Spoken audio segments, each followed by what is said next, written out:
Bismillahirrahmanirrahim. Assalamualaikum warahmatullahi wabarakatuh. Alhamdulillah wa kafa. Wassalatu wassalamu ala sayyidina Muhammadin al-Mustafa wa ala alihi wa sahbihi wa man ittaba'a hudah. Asyhadu an la ilaha illallah wahdahu la syarika lahu wa asyhadu anna Muhammadan 'abduhu wa rasuluhu man la nabiyya ba'da. اللهم صل وسلم على سيدنا محمد مفتاح باب رحمة الله عدد ما في علم الله صلاة وسلاما دائمين بدوام ملك الله وعلى آله وصحبه. اللهم رب اشرح لي صدري ويسر لي أمري واحلل عقدة من لساني يفقهوا قولي. سبحانك لا علم لنا إلا ما علمتنا إنك أنت العليم الحكيم. اللهم ارزقنا فهم النبيين وحفظ المرسلين وإلهام الملائكة المقربين. اللهم أغننا بالعلم وزينا بالحلم وأكرمنا بالتقوى وجملنا بالعافية. لا حول ولا قوة إلا بالله العلي العظيم والحمد لله رب العالمين. Hadratal muhtaramin yang saya muliakan, wa khusus bidzikri guru kami, kakak kami, mentor kami, murabbi kami, Kiai Haji Dr. Nur Hasan, matana Allah Ta'ala bi'tuli hayatih wa riayatih, hadir membersamai beliau, guru kami, abang kami, kakak kami, Ustaz Dr. Muhammad Abduh Al-Mahdi, juga Ustaz Hajib, mata'ala Allah Ta'ala bi'tuli hayatih wa riayatih. Mudah-mudahan guru-guru kita terus disehat walafiat oleh Allah Subhanahu wa Ta'ala, diberikan kekuatan oleh Allah, terus dibimbing, terus senantiasa diberikan ta'unah, ma'unah, taufik, inayah, hidayah dalam berkhidmah kepada umat dan kepada Islam. Juga bapak-bapak, para pengurus Masjid Nurul Persada yang dimuliakan Allah, para bapak ibu, ayah bunda yang dimuliakan Allah, ikhwatal iman dimanapun berada, alhamdulillah kembali kita dipertemukan Allah dalam majlis kebaikan, majlis ma bainal isya'ain, antara dua isya, yaitu antara maghrib dan isya. Kita isi dengan kebaikan, berharap bahwa mudah-mudahan hadis suwai'at, bahwa waktu-waktu yang sedikit yang kita isi antara maghrib dan isya ini menjadi asbab Allah Subhanahu wa Ta'ala ridha kepada kita.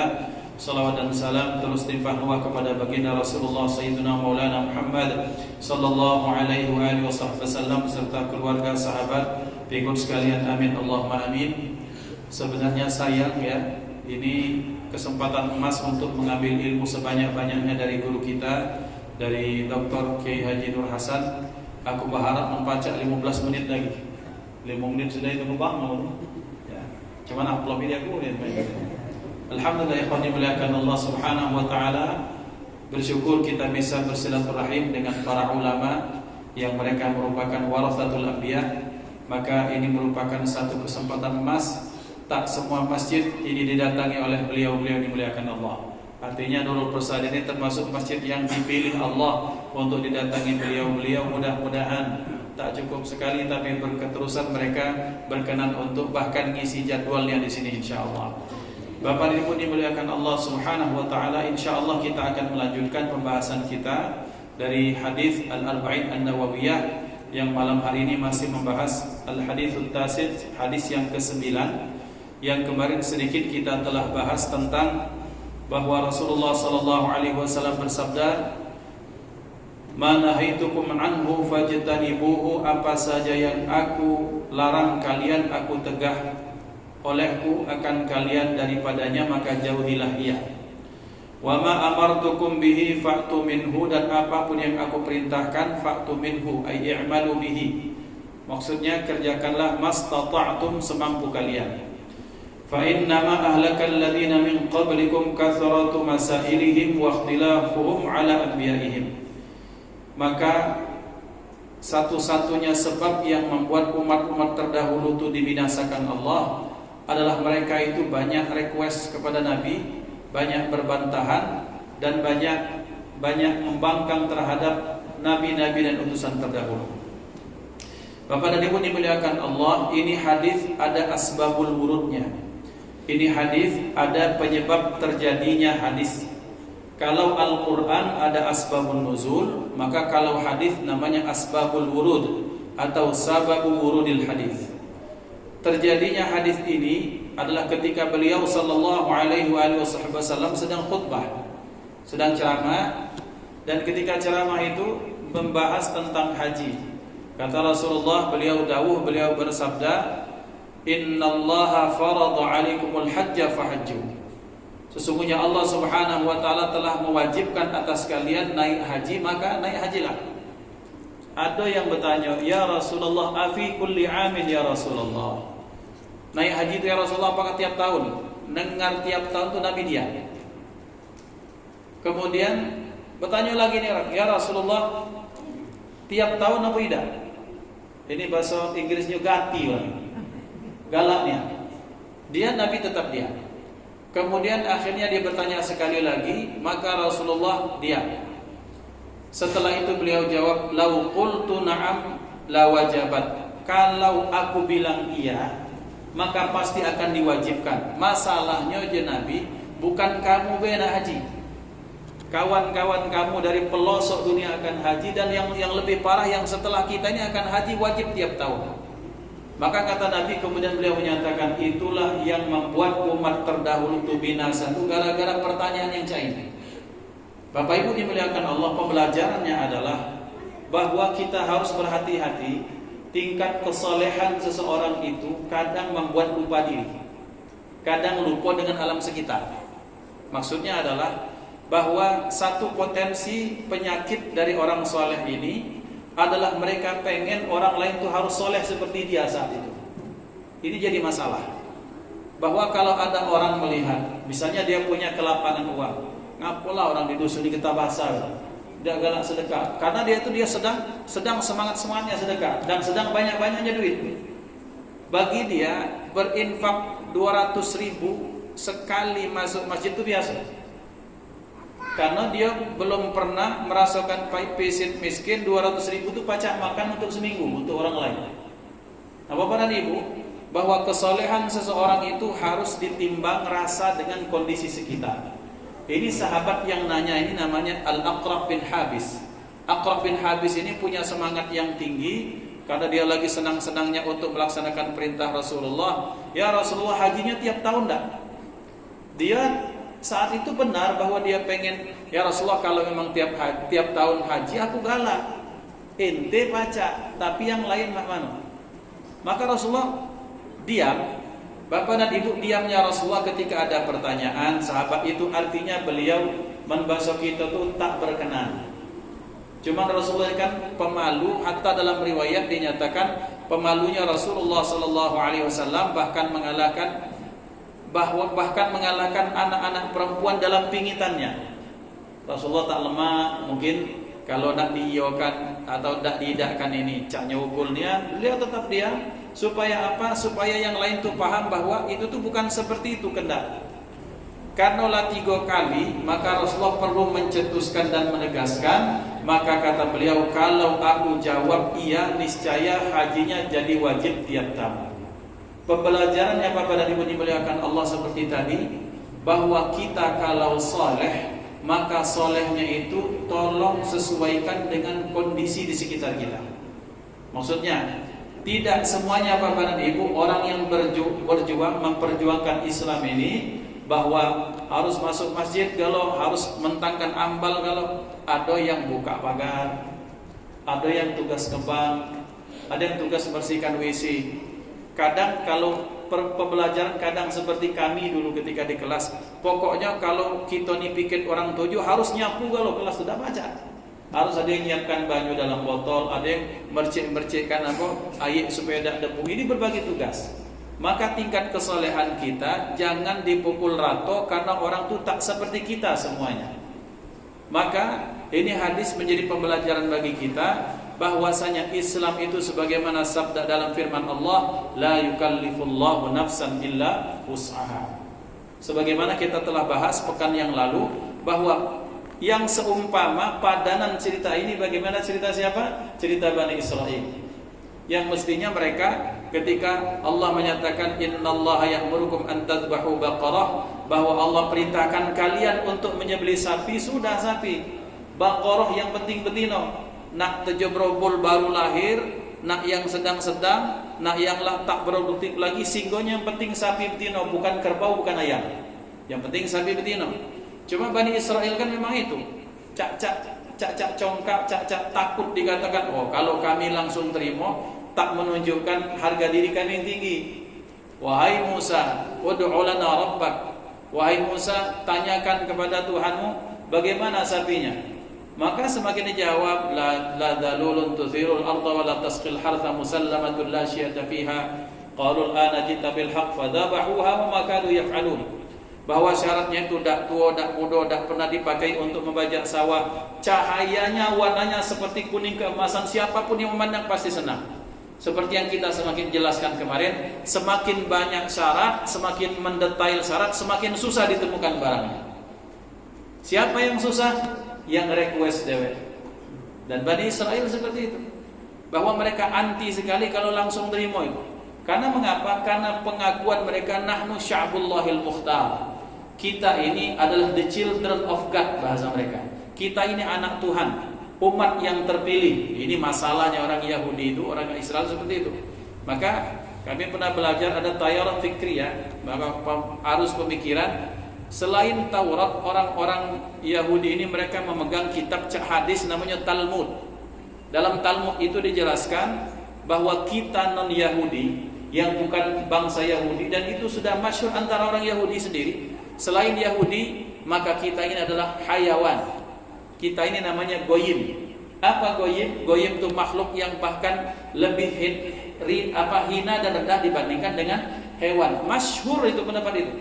Maka istilah riba, istilah zina, kalau terjadi antara orang Yahudi, maka itu akan jadi dosa. Riba ada dalam konsep Yahudi, tetapi sesama Yahudi. Kalau sudah dengan bukan Yahudi, tak berlaku lagi riba. Mana hukumnya kalau dengan hewan? Tak kati hukum. Maka pantas kalau mereka memborbardir, melakukan penyerangan yang tidak manusiawi. Karena kita ini dianggap macam ayam kira-kira. Kalau membunuh manusia, maka manusia itu dosa. Tapi kalau sudah membunuh ayam, yang paling tidak tega selesai. Dan itu sudah masyhur di kalangan orang Yahudi itu sendiri. Apapun alasan yang mereka tampik, tetap itu merupakan akidah mereka. Maka ikhwan dimuliakan Allah Subhanahu wa taala, Rasulullah mengisyaratkan bahwa orang-orang terdahulu dibinasakan Allah, membangkang banyak kendak, banyak gaya gina dengan Islam, dengan syariat yang disampaikan kepada mereka. Maka kemudian selanjutnya pada kata-kata Rasulullah, wa ma amartukum bihi fa'tu minhu, dan apapun yang aku perintahkan kalian, fa'tu minhu mastata'tum, semampu kalian maka laksanakan itu. Maka dinyatakan dalam satu kaidah bahwa al-aslu fil amri lil wujub illa ma dallat dalilu ala khilafih, bahwa hukum dasar dari perintah itu adalah untuk wajib, kecuali nanti ada hal-hal qarinah atau sesuatu yang menyebabkan dia tak wajib. Mana perintah, setiap perintah dalam Al-Quran dan hadis pada dasarnya hukumnya untuk yang wajib. Misalnya wa aqimus salata wa atuz zakah, dirikan salat, tunaikan zakat. Maka mendirikan salat, menunaikan zakat hukumnya wajib. Tetapi kemudian itu kaidah pertama, maka perintah, jenis perintah apapun di dalam Al-Quran, kalau dia ada di dalam Al-Quran, maka makna dasarnya adalah untuk menunjukkan sesuatu yang hukumnya wajib. Tetapi kemudian nanti akan ada hal-hal yang menjadikan bahwa perintah tersebut sudah tidak untuk wajib lagi, sekadar anjuran. Maka misalnya perintah Rasulullah SAW untuk melaksanakan solat tatawwu, solat yang sunat rawatib, yang mengiringi solat-solat fardu, maka itu menjadi perintah-perintah yang hukumnya sunnah, dengan dalil bahwa Rasulullah melaksanakannya, kadang melaksanakan, kadang tidak. Contoh yang kedua, ketika beliau memerintahkan para sahabat untuk bersiwak. Siwak itu sabda Rasulullah, solat dengan siwak, tanpa siwak maka kelebihan orang solat dengan bersiwak sampai 70 derajat. Maka kemudian beliau menyatakan, laula an asyqa ala ummati la amartuhum bis-siwak inda kulli shalah, atau ma'a kulli wudu, dalam dua riwayat berbeda. Kalau tidak memberatkan umatku, niscaya aku perintahkan mereka untuk bersiwak. Kapan? Setiap kali wudu, setiap kali mau salat. Maka kadang kita lihat ada orang yang bersiwak pakai kayu arak, kayu bidara itu apa? Mengambil fadilah yang sangat banyak. Salah satunya adalah melipat gandakan pahala orang yang sholat sampai 70 derajat dibandingkan dengan orang yang tak bersiwak. tetapi hukumnya tetap sunnah. Karena kalau wajib itu akan menjadi masyaqqah, menjadi pembebanan bagi umat. Lihat bahwa Allah Subhanahu wa taala dengan sifat Rahman dan Rahimnya, Allah tetap melihat kemampuan manusia masing-masing. Berarti bapak-bapak, sering dalam banyak majelis saya sampaikan, tolong kita ini bagi yang sudah soleh, sudah rajin jemaah, sudah Masya Allah jadi orang sudah hijrah, tolong timbang diri kita dengan di luar. Maksudnya apa? Karena amal soleh ini itu jodoh-jodohan, Pak. Maksudnya jodoh-jodohan. Ustaz maksud ini kita yakin ahli puasa.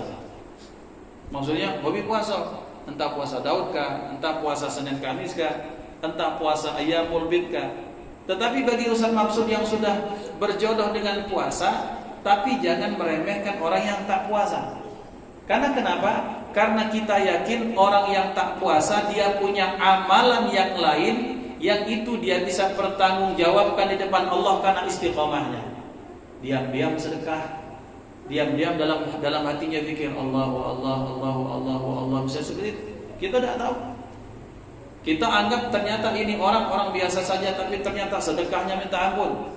Al-Imam Ali Zainal Abidin As-Sajjad, ahli sujud sampai satu hari satu malam bisa sholat sampai 1000 rakaat. Satu saat, Pak, bukan satu saat, bersaat-saat dalam sepanjang sejarah hidup beliau. Tiap malam beliau ini hobinya troni rumah, bukan untuk maling, bukan, tapi untuk memberikan sembako. Misalnya di sini kita di Indralaya dibagi 3 kecamatan, Hulu, Hilir, Tengah, sampai itu gampang.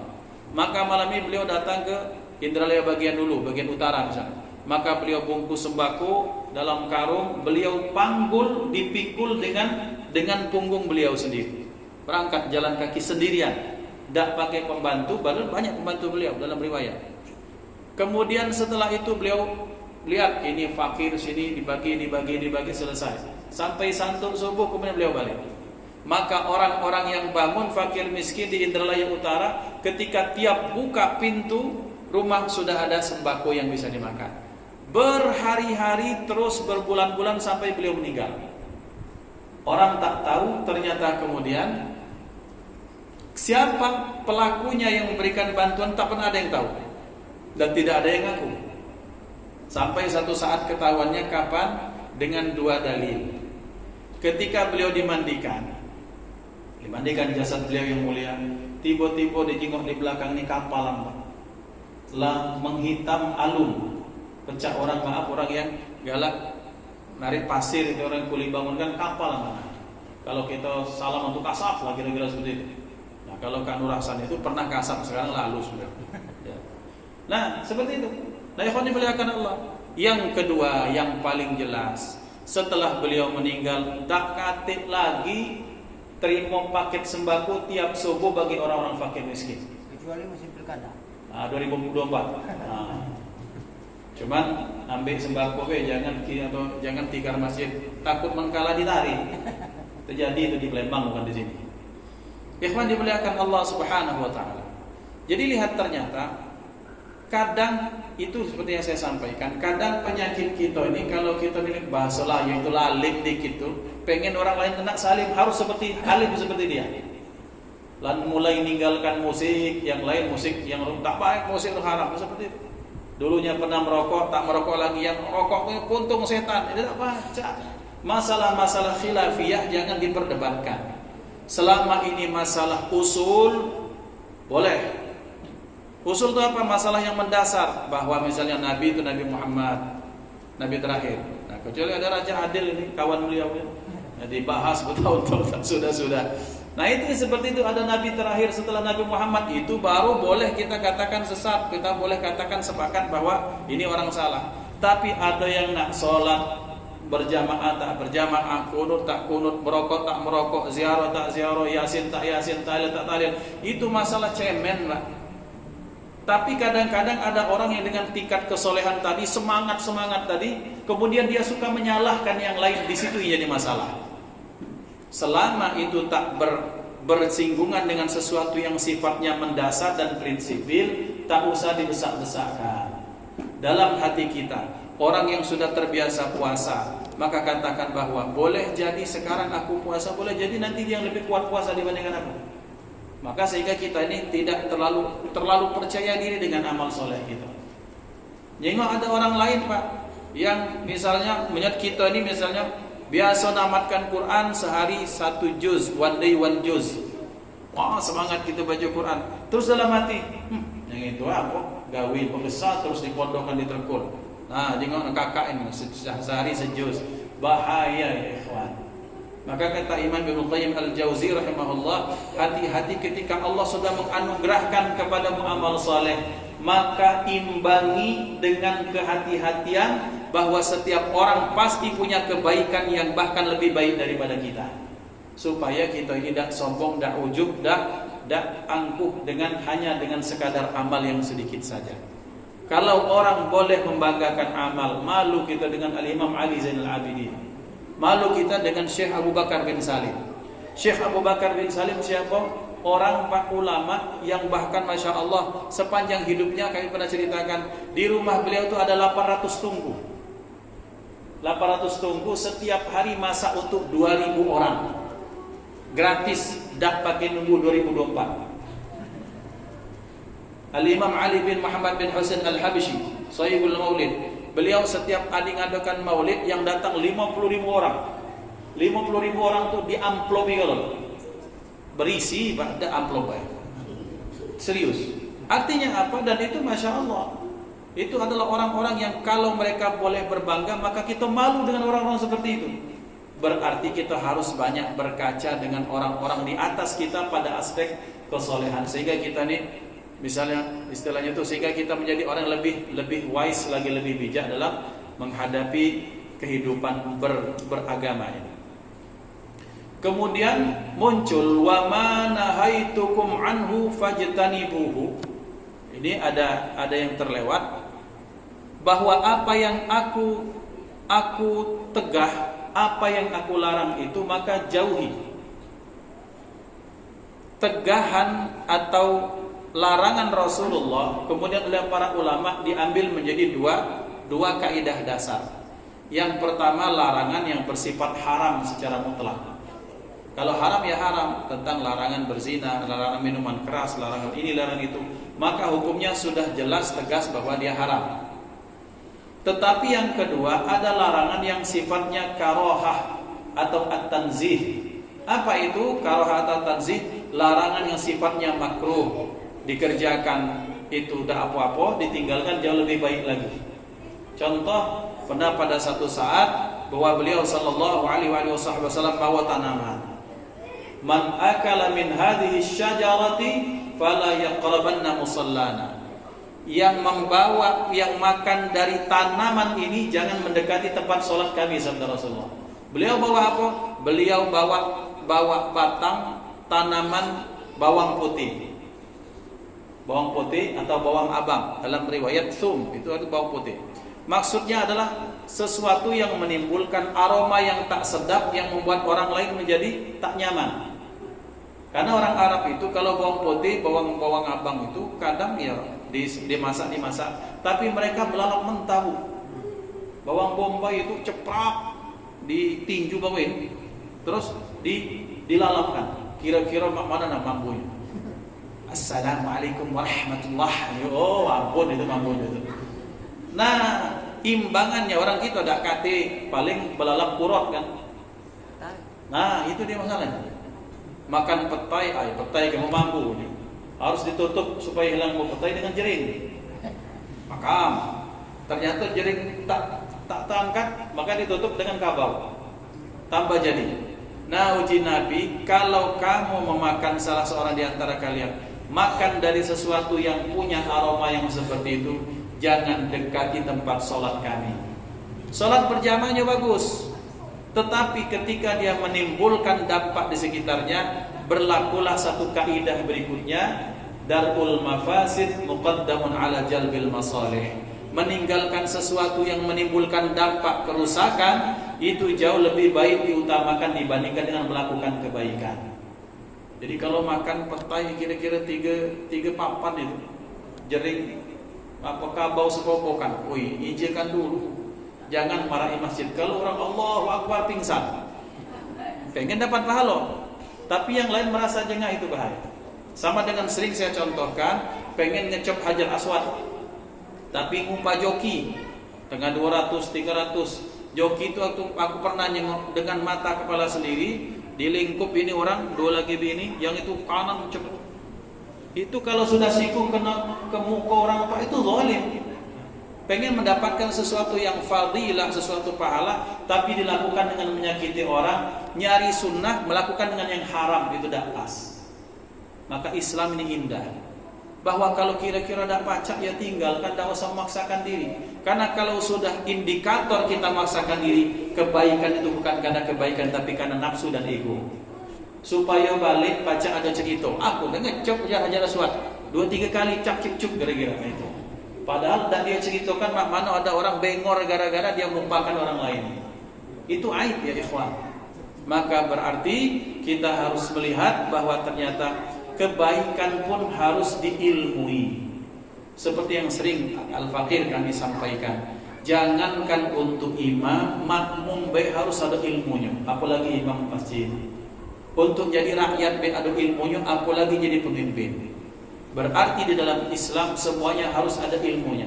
Menjadi ibu di rumah tangga, menjadi rabbatul bait di rumah tangga, maka itu pun harus ada ilmunya. Mana kalau lagi haid, cara masak lagi haid, itu ada aturannya. Bagaimana kemudian sedang posisi junub itu bagaimana, boleh atau tidak lewat usia, itu semua ada aturannya. Dan inilah fungsi mengapa kita adakan pengajian-pengajian seperti ini.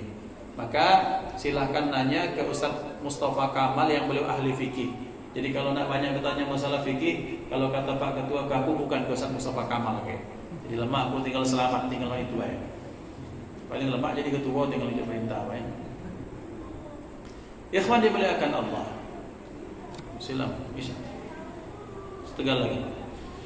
Kemudian hadis ini ditutup dengan bahwasanya yang menyebabkan umat-umat sebelum kalian itu binasa adalah mereka tuh sering mempertentangkan, membuat masalah, banyak request, banyak pinta kepada Nabi, serta mereka sering terjadi penentangan terhadap Nabi. Perbandingan dalam kehidupan kita adalah bahwa tak katik lagi di sini kita tak punya Nabi lagi. Tetapi terkadang banyak umat ini yang kadang menyusahkan ulama sebagai pewaris para nabi. Maksudnya bagaimana? Satu, bahwa para ulama ini kan adalah orang-orang yang memang untuk muncul seorang ulama itu prosesnya panjang. Yang bikin masalah adalah baru 2-3 tahun ngaji lacak nadanya ini ulama. Sementara ya Allah, pernah Syekh Ali Jum'ah itu ditanya, wahai Syekh, mengapa anda itu sangat dibenci dengan kelompok-kelompok yang gampang sekali mengkafir-kafirkan orang? Kata beliau, saya dan Azhar dalam hal ini, mengapa dibenci? Karena Azhar untuk menimbulkan ulama, satu ulama butuh prosesnya sampai 30 tahun. Budak dari kecil seperti ini, setiap musim panas namanya As-Saifiyah.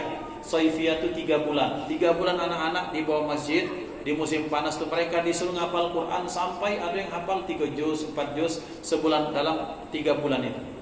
Kemudian ketika kalau dia sekolah di SD Azhar lebih parah lagi, Pak. Bagaimana parahnya kelas 6 SD tamat harus sudah hafal Quran 30 juz. Ketika SMP dikuatkan lagi 30 juz dengan pemahaman mulai fikih dasarnya sampai ke 3 SMA.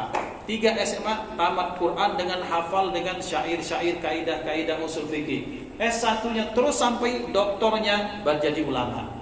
Nah kata beliau, kemudian ada kelompok baru ngaji 2-3 bulan, 2-3 tahun langsung ini salah, ini kafir, neraka jahanam. Dah kata orang bagus. Maka jadi ulama di Azhar itu susah kata beliau. Sementara masuk kelompok ini, sebentar ngaji langsung menyalahkan orang. Oh lemak nih ya. Bacanya cukup kitab siko, kemudian dengan modal kitab itu menyalahkan. Islam ini harus diilmui dan ilmunya harus tepat. Maka bencana ulama umat-umat terdahulu karena sudah ada tokoh agama tapi mereka tak percaya.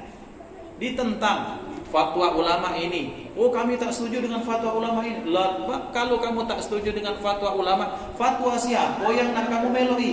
Fatwa diri sendiri. Oh berarti ente sudah punya pemahaman sendiri. Lah pecah ustaz baru berarti. Ya ayo kami dengar pendapat kamu kira-kira seperti itu. Maka ikhwan dimuliakan Allah Subhanahu wa taala itu satu. Yang kedua adalah betapa zaman dahulu dengan kecongkakan mereka, bahkan mereka mengadakan konspirasi untuk bahkan membunuh para ulama terdahulu, para nabi dan rasul.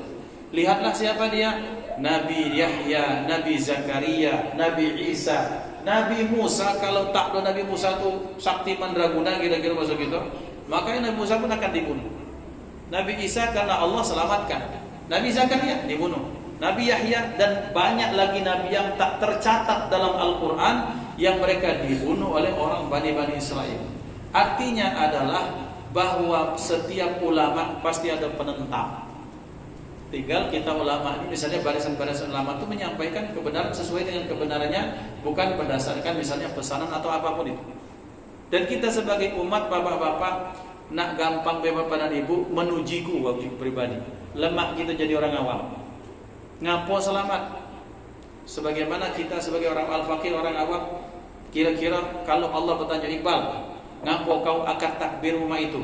Ngapo tak dengan cara yang lain? Akan saya jawab, ya Allah, aku dapat ini dari kiaiku. Sudahlah, selesai, lepas gitu.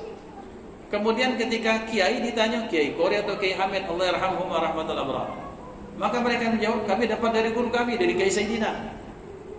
Kiai Sayyidina, oh aku dapat dari Mekah terus sampai kepada Nabi Muhammad sallallahu alaihi wasallam.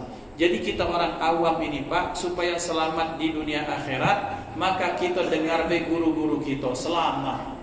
Ngapo? Karena tak perlu berpanjang kalam lagi.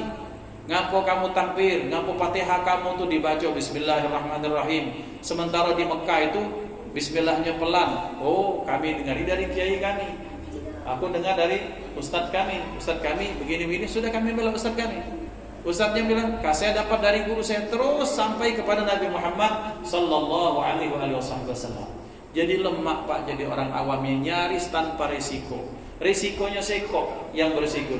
Lah tak tahu, besar kepala, pecah tak dia yang tahu. Nah, itu jadi masalah. Pecah sengket ngaku juragan, pintar tak acak ngajari juragan. Tapi cacak pintar tapi salah. Nah, ya ikhwan dimuliakan Allah, maka menuju orang Jawa tu ojo kuminter, mendak kebelinger. Artinya apa? Jangan cacak pakam nian, pas ditanya tak baca. Ini terjadi. Ketika ditanya mana dalilnya, oh kami dapat ini dari buku terjemahan lagi. Kata ustadz kami lagi. Atau dalilnya kalau kami di Mekah damai itu baru 2 kali umroh. Damai itu sembahyang cuma ini mestinya. Nah, itu yang kita bingung. Giliran dia disuruh berangkat umroh bulan Ramadan, dia masih balik nak 8 rakaat. Sementara di Mekah berapa? 20 rakaat di Mekah. Giliran yang lemak-lemak di melok kami di Mekah. Tapi kalau giliran tak lemak 20 rakaat 1 juz tak melok dia. Melok pendapat dia masing-masing. Ini kan namanya dan konsisten. Kepalangan kalau nak melok Mekah, no melu. Di Mekah itu 20 rakaat. Di Madinah zaman dulu sampai 36 rakaat salat tarawih. Mendak bengkak-bengkak kaki. Ya ikhwah dimuliakan Allah Subhanahu wa taala. Jadi begitulah hadis ini mengajarkan kepada kita Islam itu mudah. Jangan dipersulit. Ustaz, aku nih pacak sholat itu kalau berimaman tuh pacak aku sejus. Karung kan orang belakang, mungkin ada orang nak kuisi, mungkin ada orang nak kondangan nak nigo, mungkin ada yang belapu sekedar transit kemudian nak lanjut perjalanan. Ini nak menunjukkan dia hafal Quran baru hafal tabarok, baca tabarakalladzi sampai 30 ayat. Orang di belakang itulah mulai gelisah minta ampun. Apalagi sholatnya seperti sholat-sholat di Masjid Muhajirin, harus ada ilmunya semua. Islam yang indah. Ketika kita sholat berjamaah, kata Rasulullah, fal yukhaffif, sederhanakan, jangan perpanjang. Tapi kalau nak perpanjang kaget malam, 1 juz, 2 juz sampai 8 juz, laju-laju gelap. Nah, giliran pas orang kan, inna a'tainakal kautsar. Nah, ini ikhwan dimuliakan Allah. Masih Quran juga, tapi maksud itu tidak seimbang dengan ketika di tengah keramaian itu. Kemudian selanjutnya, yang tak kalah penting, kita harus membangun keyakinan dalam kita. Islam itu adalah untuk keselamatan, bukan untuk beban. Artinya Allah Subhanahu wa taala tak punya kepentingan daripada Islam atau tak Islamnya kita. Membahasanya itu seluruh orang ini sholat maghrib, isya, subuh, pecah sholat Jumat di persada ini, Masya Allah itu luar biasa. Tapi apakah kemudian Allah kemudian menjadi mulia gara-gara amal soleh kita? Tidak. Kalau dibalik, tak katib yang sholat di persada ini cuma azannya dia, qomatnya dia, imam dan makmumnya dia. Apakah Allah turun derajat kemuliaan beliau? Juga tidak. Berarti yang harus kita camkan dalam diri kita, sebagaimana Allah perintahkan dalam Al-Quran, wa'mur ahlaka bis-salati wastabir 'alaiha. Wahai Muhammad, perintahkan anak-anakmu, keluargamu untuk salat, dan sabarlah engkau dalam menyampaikan perintah itu. Apa yang menarik? La nas'aluka rizqan nahnu narzuquk. Muhammad, kata Allah, aku tak minta rezeki daripadamu, tapi engkaulah yang kuberi rezeki. Artinya bapak-bapak, Allah tak katib kepentingan dari soleh dan tak solehnya kita. Kita ini nak jadi orang baik, Allah tak peduli kira-kira itu. Allah tak punya kepentingan. Kita jadi penjahat, Allah juga tak rugi. Seluruh dunia ini jadi orang jahat, Allah tak rugi. Seluruh dunia ini isinya orang soleh, Allah pun tak menjadi untung. Berarti ketika Allah perintahkan kebaikan atau Allah larang kita untuk melakukan sesuatu, itu kembali kepada kita masing-masing untuk kemaslahatan kita. Maka berarti ketika ada aturan-aturan agama, tidak usah lagi protes, pokoknya sami'na wa ata'na, itu insya Allah lebih lemak, lebih selamat.